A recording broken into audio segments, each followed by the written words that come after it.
2020년 3월 28일 새벽 설교 말씀입니다. 마가복음 11장 20절에서 33절까지, 마가복음 11장 20절에서 33절까지 말씀입니다. 새 시대의 원리, 새 시대의 원리란 제목으로 새벽 설교 말씀 보도록 하겠습니다. 제자들은 전날 무화과 나무를 저주하신 예수님의 말씀이 그대로 실현된 것을 목격합니다. 예수님은 무화과 나무를 향하여 이제부터 영원토록 사람이 내게서 열매를 따먹지 못할 것이라고 저주하셨지만, 무화과 나무는 열매가 맺히지 않게 된 정도가 아니라 뿌리째 말라서 죽게 되었습니다. 이것은 유대교의 철저하고 근원적인 몰락을 상징하는 것입니다. 무화과 나무는 이스라엘을 나타냅니다. 예레미야 8장 13절, 호세아 9장 10절, 미가서 7장 1절에 그렇게 표현하고 있습니다. 이스라엘로부터 더는 열매를 구할 수 없는 예수님은 이스라엘의 심판을 말씀하신 것입니다. 앞에서 예수님은 성전의 멸망을 말씀하셨습니다. 이제 옛 성전이 파괴되면서 옛 시대가 사라지고 새 성전이 세워지면서 새 시대가 시작됩니다. 그렇다면 새로운 시대의 원리는 무엇인가? 예수님으로 인하여 세워질 그 새 시대, 하나님 나라의 원리는 무엇인가? 오늘 본문을 통해서 말씀하시는데 그것은 믿음과 기도와 용서라는 것입니다. 22절에 예수님은 하나님을 믿으라고 하십니다. 옛 시대의 유대인의 원리는 외형적인 율법 준수였습니다. 그러나 예수님께서 말씀하시는 새 시대의 원리는 하나님께 대한 믿음입니다. 예수님은 내가 진실로 너희에게 이르노니 라는 특별한 권위를 가진 어구를 사용하시면서 믿음의 능력을 산을 옮겨서 바다에 빠뜨리는 힘에 비유하십니다. 산을 옮기는 일은 인간의 힘으로 도무지 할 수 없는 불가능한 일입니다. 그것은 오직 하나님께서만 하실 수 있는 일입니다. 이 말씀은 하나님께 간구할 때 제자들은 의심하지 않고 믿음으로 기도해야 한다는 것입니다. 예수님께서 말씀하신 기도는 믿음만 있으면 마음대로 산을 옮기는 그런 기도가 아닙니다. 이 말씀은 기도의 응답은 믿음에 있다는 것을 말씀하시는 것이죠. 그러면서 예수님은 무엇이든지 기도하고 구하는 것은 받은 줄로 믿으라고 말씀하십니다. 앞에서 예수님은 성전이 이제 없어질 것이라고 말씀하시고 기도에 대해서 말씀하고 계십니다. 이제 물리적 성전이 사라지더라도 여전히 기도가 유의미하다고 말씀하시는 것이죠. 성전이 없더라도 하나님께 믿고 기도하는 것은 받은 줄로 믿어야 한다고 말씀하십니다.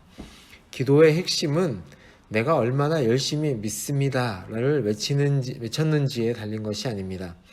어디에서 기도했느냐, 꼭 교회에서 거룩한 장소라고 생각하는 곳에서 기도했느냐에 달린 것도 아닙니다. 내가 기도하고 있는 것을 들으시는 하나님이 계시다는 그 사실에 달려 있습니다. 꼭 교회 가서 기도하지 않더라도 하나님의 백성은 하나님께 믿음으로 기도할 수 있습니다. 이 말씀은 오직 예수님을 구주로 고백하는 믿음을 가진 자들에게만 해당되는 것입니다. 참다운 기도는 기도를 드리는 자와 기도를 받는 대상과의 신뢰 관계를 의미합니다. 성전이 파괴되어도 새 시대의 공동체는 여전히 하나님께 기도드릴 수 있고 그 기도는 그 관계에 근거하여 응답될 것임을 예수님께서 가르쳐 주신 것입니다. 예수님은 기도 응답의 확신이라는 주제를 용서라는 주제와 연결시키고 계십니다. 성전은 하나님의 백성이 하나님의 용서하심을 경험하고 언약 백성 상호 간의 용서를 경험하는 공간이었습니다. 서로 용서하라는 말씀을 잘못 이해하면 우리가 용서해야 하나님께 용서를 받을 수 있다고 이해할 수 있습니다. 그러나 이 말에는 하나님이 우리를 먼저 용서하신 것이 전제되어 있고 이 용서에 대한 자연스러운 반응으로 우리의 용서가 필요하다는 것을 기억해야 합니다. 다른 사람을 용서하지 못한다는 것은 아직 하나님께서 우리를 용서하셨다는 것을 깊이 있게 이해하지 못했다는 증거가 됩니다. 눈에 보이는 성전이 사라져도 새로운 성전 되신 예수님 안에서 제자들은 하나님께 믿음의 기도를 드릴 수 있고 서로 용서하며 하나님께 받은 용서의 깊은 의미를 알 수 있는 복을 받았다는 것입니다. 이 말씀 후에 제자들과 예수님은 다시 예루살렘으로 돌아오셨습니다. 예수님이 성전에서 거느실 때에 대제사장들과 바리새인들과 서기관들이 나와옵니다. 그들은 예수님께 무슨 권위로 이런 일을 하느냐? 누가 이런 일을 할 권위를 주었느냐라고 묻습니다. 사실상 이 두 질문은 같은 것입니다. 권위에 대해서 예수님께서 성전에서 하신 일에 대해서 묻는 것입니다. 이때 예수님께서 자신의 신적 권위에 대해서 이 일을 하고 계신다고 답을 하셨다면 예수님은 신성모독죄로 즉시 고소를 당하셨을 것입니다. 이 질문 뒤에 숨겨진 함정을 파악을 하시고 예수님은 역으로 그들에게 질문을 하신 것입니다.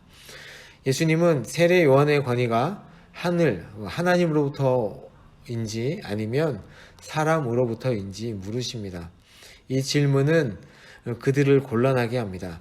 하늘로부터라고 대답을 하면 왜 그를 믿지 않았느냐고 비판을 받을 것이고, 사람으로부터라고 대답을 하면 사람들이 그를 참 선지자로 여김으로 사람들의 심한 저항을 받기 때문입니다.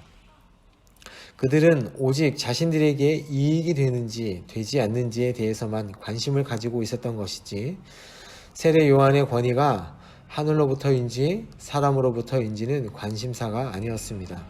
또 오직 예수님의 대답을 빌미로 흠을 잡으려는 생각만 가지고 있었습니다. 예수님의 자신의 권위의 근거를 묻는 질문에 세례 요한의 예를 드셨는데, 이는 그들로 하여금 세례 요한의 세례가 주는 의미를 생각하게 하려는 것입니다. 즉 예수님께서 세례 요한에게 세례를 받으실 때 하늘이 갈라지고 성령이 비둘기같이 내려오고 하늘에서 예수님의 신분, 하나님의 아들을 확증하는 소리가 났습니다. 이 세례를 통하여 예수님의 신적 권위가 확인되었습니다. 그래서 그들은 이렇게도 저렇게도 대답을 하지 못한 것이었습니다. 예수님은 하늘의 지혜로 권위에 대한 지도자들의 질문을 효과적으로 물리치셨고 자신의 권위의 근원이 하늘로부터라는 것을 효과적으로 증명하신 것입니다. 예수님을 통하여 믿음으로 능력을 이루는 새로운 시대를 우리는 지금 살고 있습니다. 이 새로운 시대를 살아갈 때 하나님께서 주신 믿음과 예수님을 신뢰하는 기도와 하나님께서 우리를 용서하신 그 용서로 다른 사람을 용서하며 살아가는 저와 여러분이 되기를 원합니다. 세상의 권력과 돈의 유혹 앞에서 진리를 쫓아 살아가는 바리새인처럼 살아가지 않게 하시고 참 권위를 가지신 예수님을 믿고 따라가는 우리가 되기를 예수님의 이름으로 축복합니다. 아멘. 제가 잠시 기도하겠습니다. 하나님 아버지, 예수님께서 새롭게 열어주신 이 시대를 하나님께서 주신 믿음을 가지고 살아가게 하여 주옵소서.